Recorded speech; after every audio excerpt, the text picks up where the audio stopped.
12 June সকাল ৮ ঘটিকায় পানিসাগর মৎস্য দপ্তরের কার্যালয়ে অনুষ্ঠিত হয় জামাই ষষ্ঠী উদযাপন উপলক্ষে মৎস্য দপ্তর কর্তৃক সহায়ক মূল্যে মৎস্য বিক্রয় কর্মসূচি। বিগত দিনগুলোতে পয়লা বৈশাখ এবং বিজয়া দশমীকে উদ্দেশ্য করে এই ধরনের মৎস্য বিক্রয় করা হতো। বিগত পয়লা বৈশাখে রাজ্য জুড়ে নির্বাচনী বিধি নিষেধ আরোপ থাকার দরুন ওই দিনটিতে মৎস্য বিক্রয় হয়নি। আজ এই মর্মে রুই, মৃগেল, কাতলা সহ বিভিন্ন প্রজাতির প্রায় 120 কিলো মাছ বিক্রয় করা হয়। প্রতিজন সুবিধাভোগীকে রেশন কার্ডের মাধ্যমে কার্ড পিছু 1 কিলো করে মাছ সহায়ক মূল্যে বিক্রয় করা হয়। 1 কিলোগ্রাম ওজনের মৎস্য প্রতি কিলো 160 টাকা এবং 1 কিলো অধিক ওজনের মৎস্য প্রতি কিলো 220 টাকা সহায়ক মূল্যে বিক্রি করা হয়। পানিসাগর মৎস্য দপ্তরের মৎস্য তত্ত্বাবধায়ক কামাল হোসেন জানান, এই ধরনের মৎস্য বিক্রয় কর্মসূচি আগামী দিনেও সুবিধাভোগীদের মধ্যে জারি রাখা হবে। পানিসাগর মৎস্য দপ্তর কর্তৃক জামাই ষষ্ঠী উপলক্ষে বাংলা সহায়ক মৎস্য বিক্রয়কে ঘিরে পানিসাগর জুড়ে মৎস্যভোগী জনগণের মধ্যে উৎসাহ উদ্দীপনা পরিলক্ষিত হয়। আসাম প্রাইম নেটওয়ার্কের প্রতিনিধি আমলান দাসের রিপোর্ট। অ্যাকচুয়ালি এমনিতে কোনো আমাদের টার্গেট ছিল না, তবে আমরা নিজেরা আমাদের লোকাল যারা জনপ্রতিনিধি আছে এবং আমাদের ডিপার্টমেন্টের সঙ্গে কথাবার্তা বলে আজকে জামাই ষষ্ঠী উপলক্ষে আমরা মোটামুটি এখানে প্রায় 93 কেজি মাছ দিয়েছি।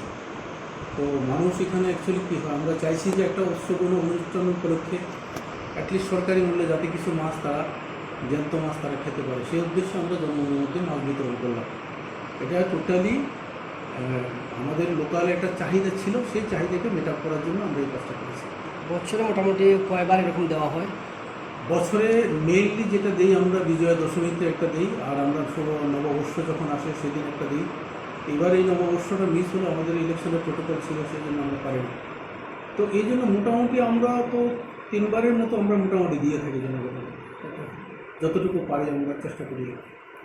আর তাছাড়া আরেকটা বিষয় জানতে চাইবো যে আপনাদের এখানে প্রোডাকশন মানে কীরকম হচ্ছে বা আপনারা কতটুকু এখন পর্যন্ত পোনা লোকেদের কাছে পৌঁছাতে পেরেছেন? আমরা তো মেইনলি প্রোডাকশন যেটা করি, মাছের প্রোডাকশন একটা আছে, আর মেইনলি একটা হলো মাছের পোনা উৎপাদন।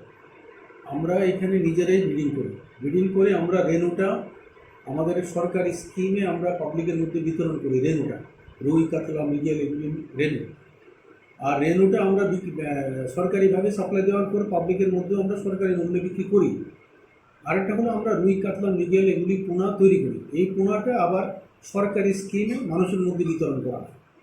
তো এটা মেইনলি হলো কি, আমাদের থেকে যতটা পোনা আমরা কভার করতে পারি, বাকিটা যদি কভার না হয় সেটা আমরা টেন্ডারের মাধ্যমে পারচেস করি। আর মাছের উৎপাদন আছে, মাছ তো চলেই। কীরকম মানে দামে আর এটি বিক্রি করা হয়? এটা অ্যাকচুয়ালি কী হয়, এটা সরকারি মূল্যটা খুবই কম, তবে কেজি নিচে হলে একরকম রেট হয়। যেমন কেজির নিচে 160 টাকা কিলো, আবার কেজির উপরে ক্রস করলে একটু দাম বাড়ে, সেটা ডিফার করে।